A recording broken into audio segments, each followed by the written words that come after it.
Welcome to Wanderpaws Down Under. I'm Dan. I'm Anita. And together we're travelling around Australia with our dog Wally, our cat Paprika, our off-road caravan and our trusty Toyota Hilux. And we're here to bring you some pet travelling tips on the road. And this time we're on our way to Broome. And the Dampier Peninsula. Exactly. So in this episode we're going to cover and have a quick yarn about our favourite spots in and around the Broome region, including where we love to eat, where we drank, some little sights and sounds in and around the place, as well as some very special off-grid sites around Dampier Peninsula. And some pet-friendly options. Yeah. I think we're also going to even cover an Aboriginal cultural tour that you can do in the Dampier Peninsula with your doggo. Very exciting. Very exciting. But before we proceed any further, remember to hit that subscribe button, give us a comment, give us a like. We'd love to see and hear your support. Absolutely. So, should we start with Broome? Yes. Why were we in Broome? Well, I'm pretty sure that someone in the family was having a birthday. And so we did want to be somewhere somewhat civilized because we decided that we had spent a lot of time just us two. So for, it to feel special, we decided to head into Broome and share Daniel's birthday. We won't mention the age. Let's not go there because it's starting to get to a stage where the age is getting not depressing, but let's just not go there. We don't have to count anymore, is what you mean. Right, so, Broome needs no introduction, obviously being a major regional centre and very famous holiday destination. It's got everything you need in order to resupply, refit and restock. Just watch the Broome tax. Oh yeah, gosh, there is a Broome tax on everything. Yep. So we stayed at the Broome Caravan Park, which is just outside of the centre of town.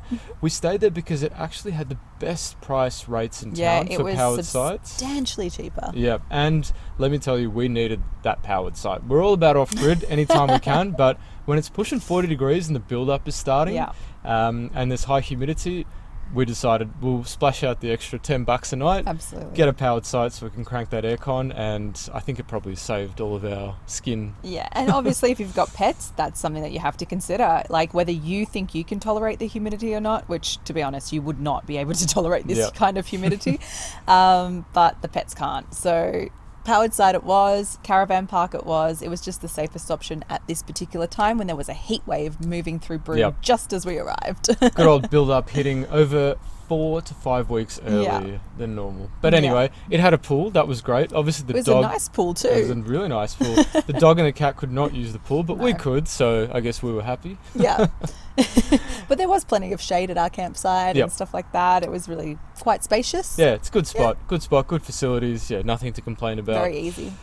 Now, being Melbourne foodies, we tend to hold ourselves maybe in a little too high regard sometimes in terms of our standards, but because Melbourne is the best foodie place in Australia, guys. Apparently, we've been away from home for a while, but look, we decided to sort of do a bit of a foodie tour for ourselves, and we hit up quite a number of really cool places. Yeah, and I guess one of the more famous breweries in Broome is Matso's. And why is it so famous? Because they actually do tropical flavoured beers. So things like mango beers, maybe even passion fruit beers. I can't remember all of the types of beers, but they have some really, really cool tastings available. And it's in a really nice location, kind of in the older part of the town, but overlooking the water. It's a really nice place.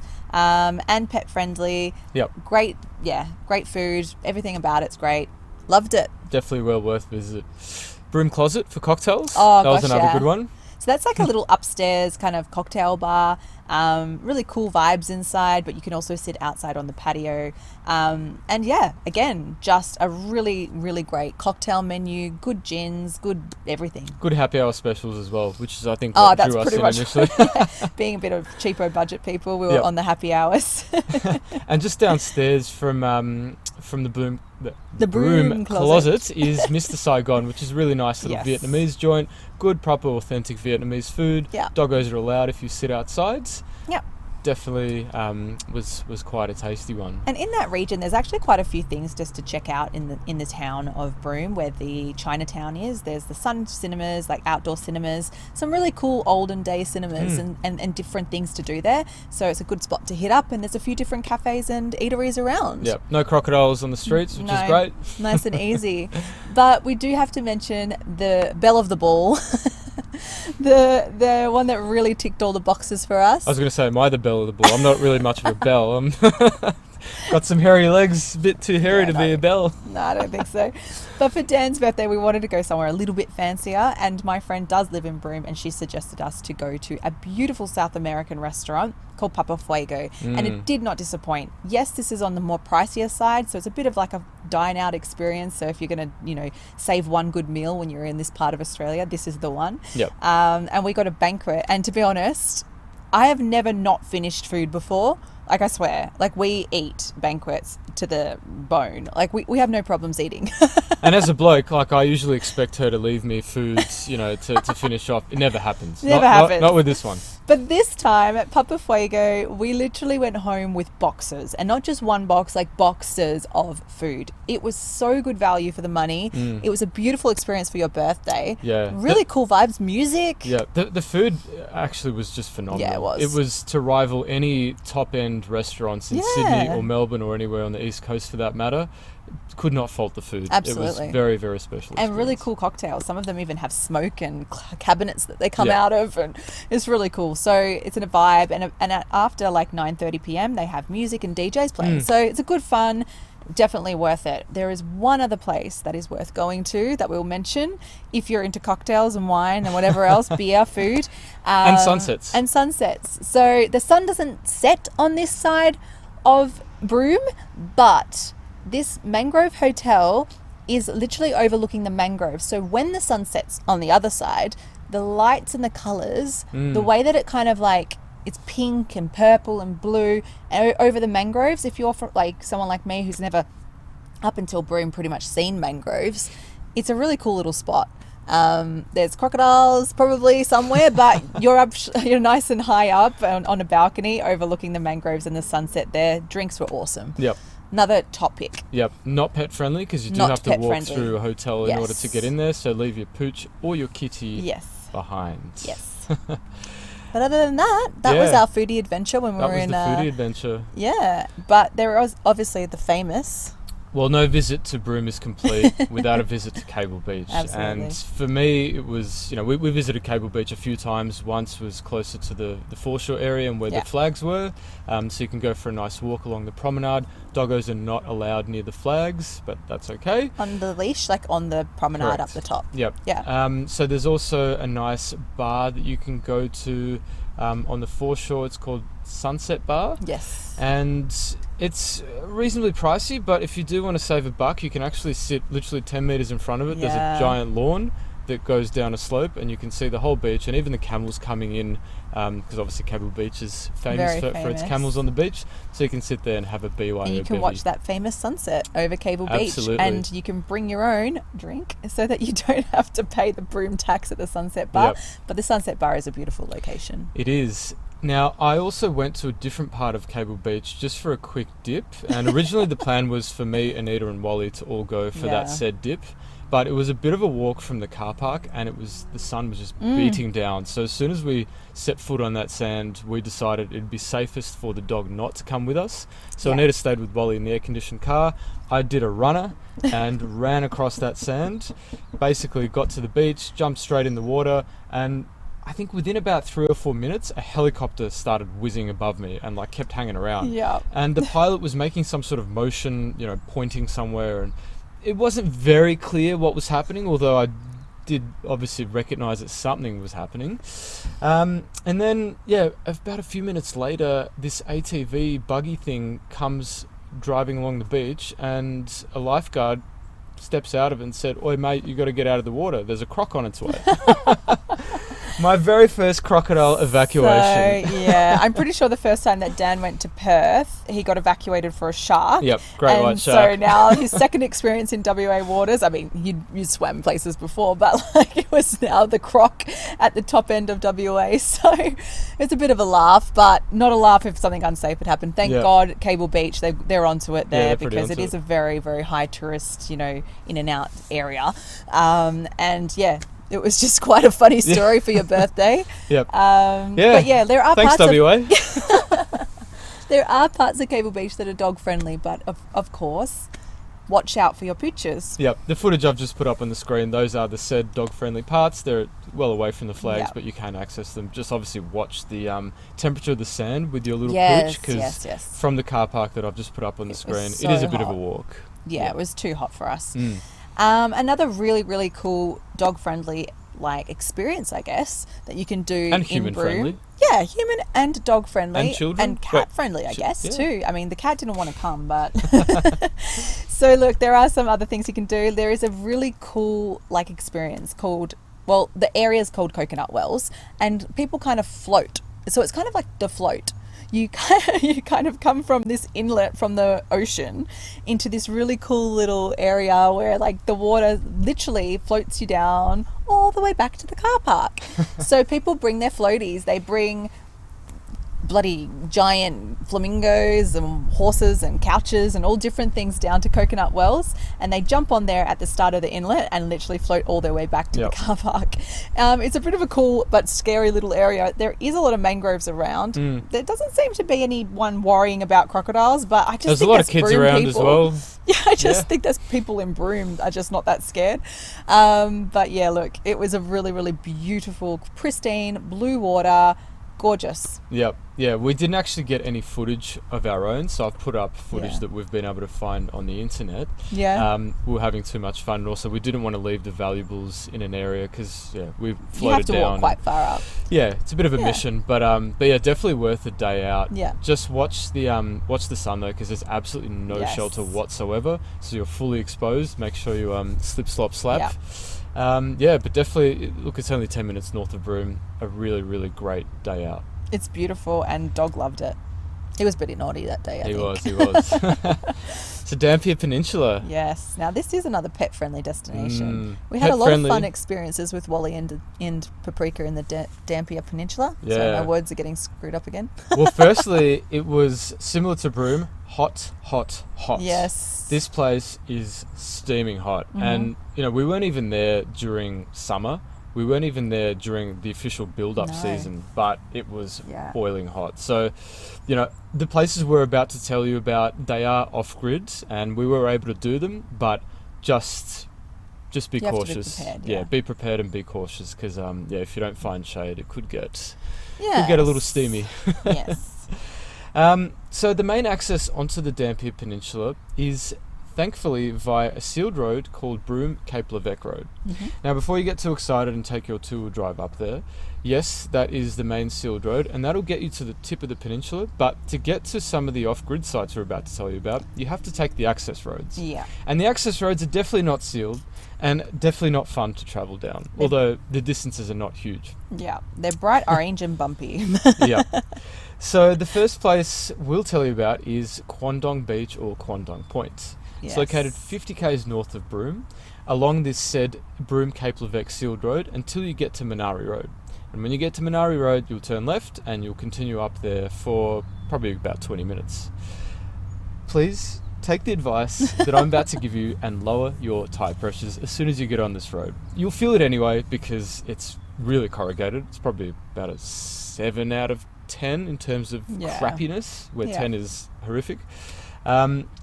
So as I was lowering our tyre pressures, or maybe you were doing it that day, we saw this Kia station wagon fly past us, and I kind of went, "Oh, geez, he's going a bit fast," and I don't think he's lowered his pressures. Yeah, pretty sure I called them idiots or something like that. Yeah. So 10 minutes up the road, we're travelling gingerly along, and we see this car, this very same Kia, basically in the middle of the road, stalled on its ass, No figuratively surprise. speaking. Something bad had gone wrong. Something really, Yeah. really bad, like transmission bad. The car wasn't Yeah. moving anywhere.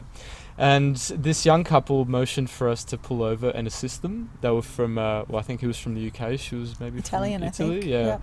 And, yeah, suffice to say, they were in a bit of trouble. No reception, 36-degree day, side of the Outback roads, I think no water, just beer. Yeah, exactly. I think all they had was a 6-pack of beer. Yeah, so they were in a bit of trouble. So thankfully we had our Starlink, we whipped it out, placed a call to the RAC for them, and got a tow truck out to meet them. Which I'm sure would have been nice and pricey for them too. Yeah, definitely was not a cheap day for them. And it just goes to show that although you might be somewhat fairly close to Broome, you are still in a very remote outback area. And those safety precautions that you should be taking definitely apply in this place. Absolutely. And even if the road seems short, but the severity of the corrugations is like that, just like lower your tire pressures. Yep. It's just... Or don't take the road if you don't have a car if you that's don't have capable. a car that's able to do it. Exactly. Yeah. But yeah, I think tire pressures and speed, they're the main ones. Like, Yeah, you don't can be go a hero. slowly. Yeah, Yeah. we're not talking about huge distances. It's not the Great Central Road here. No. Definitely pays to be a worth little the bit more effort. careful.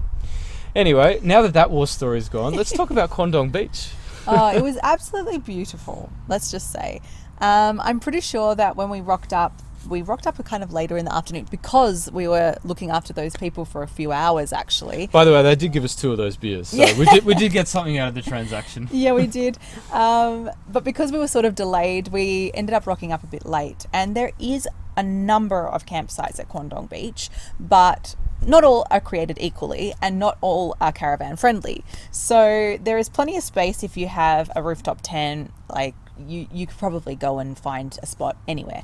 But with the caravan, we do want to have a flat site, so we were limited to a little section. Yep. A couple of little sections, but don't get me wrong, there's plenty of room. So we rocked up and there was someone parked sort of in front of us and we thought, we'll just set up here for the night.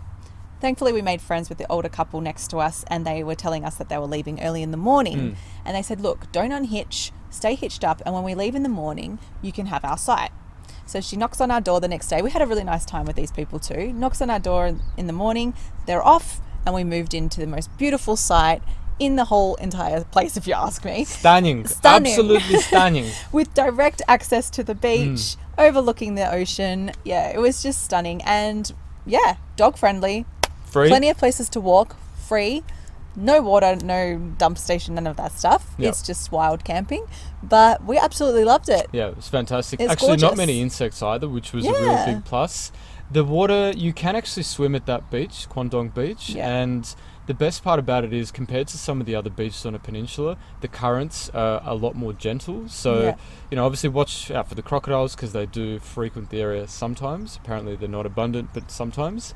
But the currents are quite swimming friendly. You can also drive onto the beach with your rig and do some fishing or whatever have you. Yeah. But yeah, it's a really, really great spot. And we decided to base ourselves out of there for the next few days as we explored the peninsula. Yeah, and again, it was such crystal clear water that you can kind of feel pretty confident with yourself and the doggy just kind of going for a quick dip. We weren't hanging around for too long. Yep. Yeah, apparently those crocodiles do like doggos. It's not funny. But no, like these areas aren't swarming with crocodiles, guys. It's all good. Yep. But yeah. So about 17 k's north of Quandong Beach is a place called James Price Point. Now, if you haven't seen this one on social media, then this place, I don't know, it's probably got to be one of the most unique places I've ever seen in Australia. Think of like Mars, like the planet Mars, meets the ocean. Yeah. And put them together. It is just insane. Yeah. You are driving along Minari Road, that lovely little road I just told you about, and you turn left in between these 2 red cliffs and you enter this plateau that's red in colour. You've got red cliffs behind you, red plateau, and then turquoise water and white sand beach in front of you. It is just mesmerising. Yeah, the colours are just beautiful. Yeah. Similar to Quandong Point or Quandong Beach, it's all free camping, so just set up wherever you want. It's fully off-grid, so there's no facilities, but there is heaps of room. And we chose to stay at Quandong Point because you could swim there. Unfortunately, at James Price Point, it's very well known for being quite dangerous currents, and so it's more for a fishing spot. And a beautiful view. And a photo shoot. Yeah, and a photo shoot, which we took plenty of photos, as you're probably seeing by now. But yeah, unfortunately, fortunately, you can bring your dog there, all of those things, but unfortunately, the ocean there is not super safe for swimming, so we were boiling hot. We wanted to be near the beach, but it's so close. Yeah, we were able to visit there a couple of times, which was really, really beautiful. Yep, definitely well worth a visit minimum. Oh, it's if gorgeous. Not a stay, you will not regret it. If you've got a drone, the footage would have been amazing. This is one of those times we wish we had a drone. But yeah, it was absolutely stunning. Yep, definitely. So we decided to proceed then further up to the peninsula, to the very, very tip, and I think it was your mate from Broome actually told us about this place called Nyla Marung. One of my friends in Broome actually worked in Beagle Bay as a teacher.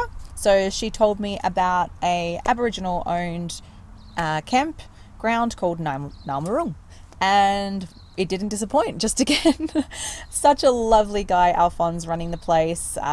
His family, he picked us the best spot, the absolute best spot, and again, overlooking the ocean, just beautiful. What was the place called? It was called Stagger Downs. That's what it was called. So before, I think I need to jump the gun a little. So it's about 173 k's north of Broome. So you go along the Cape Levesque road, that sealed one, until you turn left onto Beagle Bay Road. Now Beagle Bay Road is a very narrow, sandy, corrugated track. I probably wouldn't recommend doing it in a two-wheel drive. You'd probably want to have a 4B in an off-road caravan, just because, for the suspension and the departure angles aren't so hectic, but it's going to give your suspension a bit of a workout. So definitely lower your tire pressures. Yeah. But once you do get there, this site that Anita just told you about, Stagger Downs, it is the absolute cream of the crop, the belle of the ball, the apple of the eye. It is just phenomenal because it's super private. It's enclosed by trees on one side, effectively, and on the other side you have private beach access and a view over the entire peninsula. Yeah, with a little outdoor shower that runs very hot in the hot weather.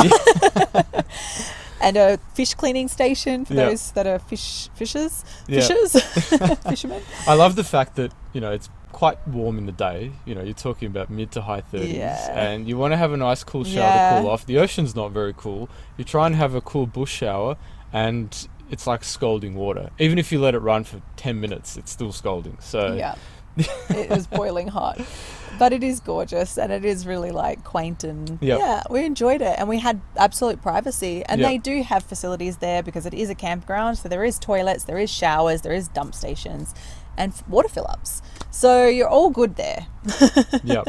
It's definitely a place that I feel allows for total disconnection with the modern world and total connection to the land, and it's got a very special feel about it. We felt so peaceful and so connected to this land, and it was really nice to be welcomed onto the land as well. Obviously, being Indigenous owned, it feels good to contribute to the economy and to give something back in terms of that contribution. It was gorgeous. And look, Wally loved it. He had a ball swimming. The swimming is super safe there as well. Alphonse said that there's not many crocs that frequent the area. So they don't see them very often there. And again, the water's so clear. You can literally look up above where we were staying and just look into the ocean and check before you go for a swim. Another thing to check with this place is actually to make sure that it is open, because it does have seasonal closures in the wet season. So just make sure you check in advance so that you're not disappointed. But I think there's quite a few off-grid campsites in and around that area that are similarly Indigenous owned, but I reckon from what we've seen on the internet and who we've spoken to around the place, this is definitely the top pick. Talking about other top picks. So Daniel wanted to do something really unique for his birthday, something special. And this was your actual birthday, I think. Was that on your birthday? Anyway, it was for his birthday. He ended up, we wanted to do a cultural tour. And we've been wanting to do it for, a couple of the destinations that we've been to, and we finally found something that ticked all of the boxes. So whilst searching through many different reviews on, TripAdvisor, I found Bundy's Aboriginal Cultural Tours. And amazing. Tell us about it, Dan.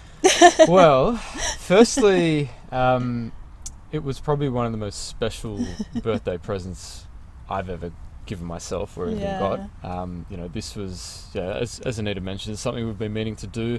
For budgetary reasons, we've been a little bit more restricted from doing it in other parts of Australia because these sort of cultural tours can be quite expensive, but this one was actually really cost effective as well. And we love the fact that it was a tag-along tour, so you have to bring your own four-wheel drive, bring yourself, and it's pet friendly. So Wally was with us. Wally was actually able to come, which was so cool because it was hot. We didn't want to leave him, too long in the caravan. We did have another spot where we were able to plug in, so Paprika was nice and cool. But again, you want to share that experience with the doggo.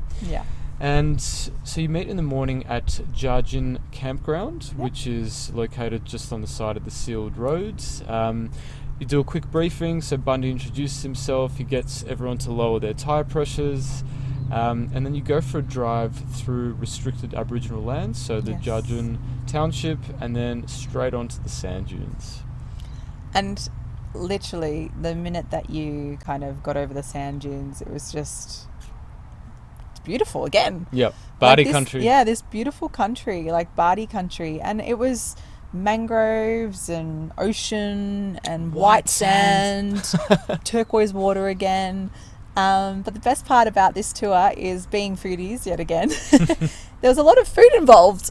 So Bundy, much food. Bundy showed us how to find bush tucker and the way that the Bardi people do. And being on the ocean, a lot of their food is seafood, which is a big top tick for us. So we went putting our hands in the mud for peepees. Yep. Yeah, we actually walked into the mangroves barefoot. True, yeah.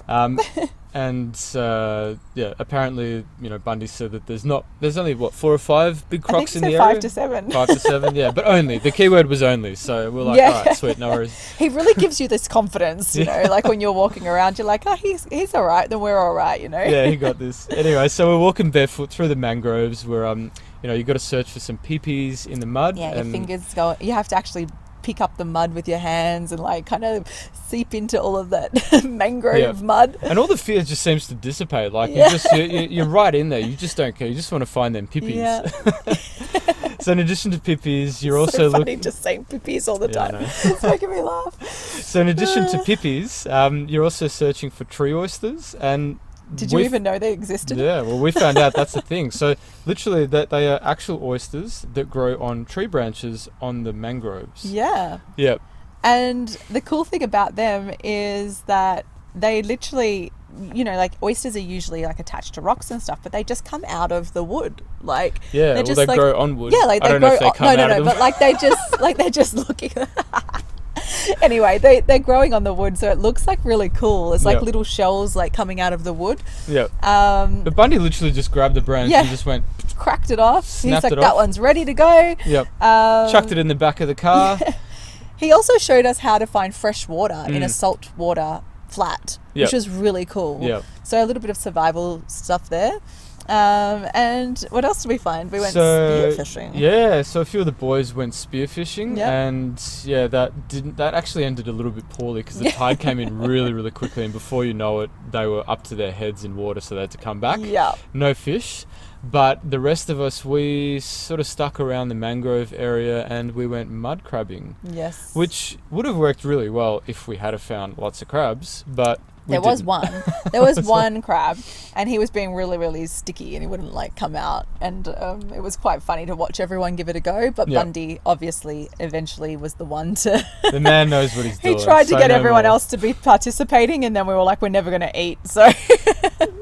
We had to rely on his skills. Stand aside, let the master take over. So Wally tried a couple of times to help out Wally too. did. Wally's token effort is here for you to see on the screen. He made a contribution. But look, our grand haul was one mud crab, which is a pretty big one. Yeah. Heaps of pippies and cockles and quite a few tree oysters. So yeah. But the best part is that Bundy then shows you how to cook this all up, and it's actually using those same mangrove trees to smoke the pippies, the oysters, and the mud crab. And by smoking it with this tree, it gets all of this beautiful kind of aroma, and it's just absolutely, again, just awesome food, really nice. I think me and Dan pretty much ate most of it. Yeah. And actually the tree oysters were quite fun to shuck, and they taste quite different to the regular sort of rock oysters that you find. But through the love of food, we also connected with the people. Yeah. And Bundy, he had a couple of his sons there with him, and they told the stories, and it was just a really, really special way of connecting to the land. Yeah, and like we did ask him. Actually, you asked him at one point, how do we best connect to this land? And he kind of said just the way that you're doing it now. He goes, we want people, of all nationalities and colours to come and spend time with the land and sit with the land And that is how you learn to love the land and therefore respect the land, Yep. which is what their ultimate goal of his people is, for us to understand that land is important, earth is important, and therefore want to look after it. Yep, and there's a intricate connection between the land and humans. So Yeah. we are a part of the land, and the land is a part of us. And Yeah. if you give the land that respect, then it will give you its fruits, like it did that day. Yeah. So it's a very special and different perspective to what we're used to in Western society. And I hold that very closely in my heart. You know, it was one of the most special days, I think, definitely of the trip. And If not, yeah. yeah, and just Bundy himself was just such a warm person. And yeah, when we actually asked questions about the culture, it was just such a nice way of, you know, learning and understanding, you know, the First Nations people on this beautiful country that we have found ourselves to be living in. And honestly, I just can't imagine a better way of spending your birthday, honestly. Yeah, it was unforgettable. And also you can swim in the area, so after lunch we all went for a nice swim to cool off, and Bundy also showed us these fossilized human footprints that were in the rock, and they did have anthropologists there at one point who dated them to over 10,000 years old. So and I'm pretty very, sure very that special. the people of the Bundy land that are on that land, they were actually going over to Adelaide for a big conference to talk about those new findings. So it's a pretty special spot, very beautiful and rich in culture and history. And scenery as well. So if you're a full driving buff, it's a fantastic day out as well, as you can see by the videos we've put up. Definitely wouldn't miss it for the world. Unforgettable experience. Yeah, 10 out of 10. Yeah. So yeah, look, I think Dampier Peninsula and Broome certainly wowed our knickers off. I was going to say something a little bit more inappropriate, but yeah, look, I mean, this country is just so phenomenal. Every time we post a video, we talk about these amazing new places that we've visited, and particularly if you're from the East Coast, you've just never seen anything like it. So, you know, get yourselves over there ASAP as much as you can. It's well worth a visit. And look, it is pet friendly, but you have to understand that there is some things that might restrict you. Like when we got there, yes, it was pet friendly, but we couldn't do much with the pets because it was extremely hot and extremely humid. So you do need to sort of check when you're going. Again, we've been unseasonably hot on our trip. But yeah, like I guess going at a different time of the year when it's a bit cooler, there'll be a lot more options to do with the pets, but we still found things to do and we found ways around it. Yep, and safely as well. Yeah. Yep. So thanks for watching another episode of Wonder Paws. We hope you've enjoyed this one. Let us know what you thought in the comments. We'd love to hear your feedback. Please. Till next time, catch you later. See you later.